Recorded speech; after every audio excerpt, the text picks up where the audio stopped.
It's a Dickens classic reimagined. The SF Mime Troupe dives into the fight for social justice in their performance starting soon. Here with us today is Mike McShane, who plays Scrooge in this performance, and we're going to find out all about it. Mike, thank you for joining us. My pleasure, Rachel. This is great. Thanks for having me here. You don't seem like a Scrooge, Mike. I can put the Scrooge on. I mean, often, at least in my experience, you get up to the holidays and this point and going, I really just can't take this anymore.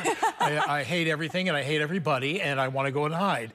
But of course, then friends, family, or moments that you see, or the width of human endeavor in it makes you go, yeah, the vibe is here and everybody's participating and it's really good. The warm and fuzzy. All right, so you tap into the Scrooge character in this show, A Red Carol. Of course, the Dickens classic is a little bit happier than A Red Carol. So let's talk about what A Red Carol is. It's funny, Rachel, because what we've seen with the Muppets and Michael Caine and all the other ones, the story is a ghost story, primarily. It was a ghost story written by Charles Dickens.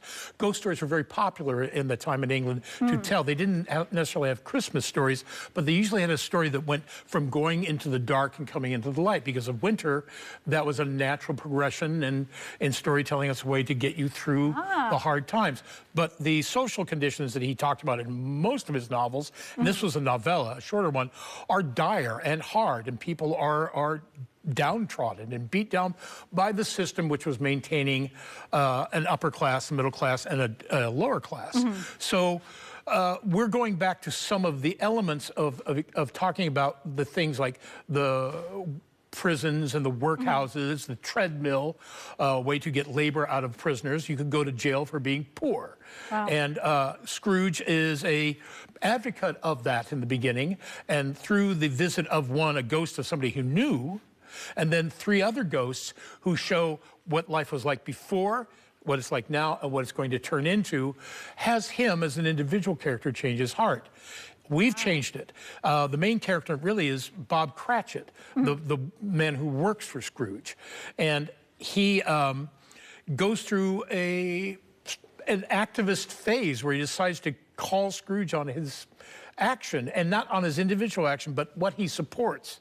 The system he supports is the problem, not him himself. He gets the ghost, he gets better, but does the world get better? And an individual having a change of heart is one thing, but a group of people having a change of heart, well, we can see that even now in the world has momentous change available to it. And that's what it's about. So it's using that activism, group activism, and bonding and making the world better as a group becomes the important theme in it. Why did you want to play this part?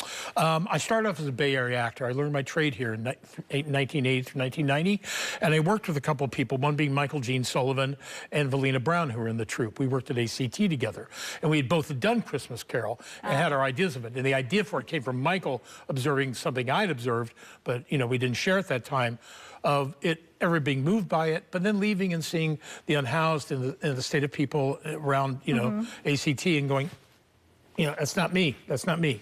Well, he's kind of saying, yeah, it is us. It is us. And, we can act to individuals in a wonderful way, and we can actually take that to a larger group of people, help the people who are, and so that's where it came from. And I did the ACT Christmas Carol when I was a younger actor. I think I go down in history as the largest Dickens ever. He was usually a tiny man, but I was even larger than I am now in size, and so that was fun. And the Ghost of Christmas Present, which is a great role to play.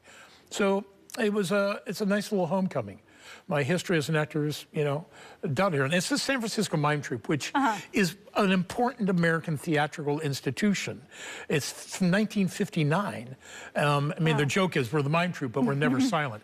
And boy, they aren't, I was wondering when I saw the word mime, before I knew what you guys did, because I only moved here recently to San Francisco, and I was like, so is it going to talk? How are we going to talk about this? Well, the most avant-garde forms of theater at that time were considered either mime or commedia dell'arte, which is a form of highly crafted characters. With you have a doctor, you have a lover, you have a philandering wife, philandering husband. They're all patterns of people, and they're played very large. So that's perfect outdoor theater.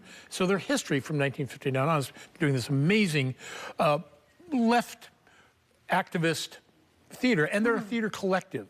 The hierarchy in it is not from top to bottom. It's shared amongst the cast of the members of the company. And I'm a guest, but I've never had so much fun working. Everybody's doing a hilarious job. multiple disciplines. The rehearsals are hilarious. We just start laughing because Michael's written a very funny script. You know, so it's miles away from some dour leftist idea of, being didactic and strict. It's very loaded with comedy because the mime troupe is fundamental is delivering the message with humor and life and vitality in it. And so they keep that, but tone it down. Now we're indoors. You know, it's no outdoor voices in this one. Well, it sounds like you're having a whole lot of fun doing Absolutely, this. absolutely. It sounds so great. So if people want to come out and see a Red Carol, let's talk about how they can do that. It's sfmt.org, and we're running from the 14th to the 29th at Z Space, and let me get this name, the Steindler stage, the big house. Please come and see it.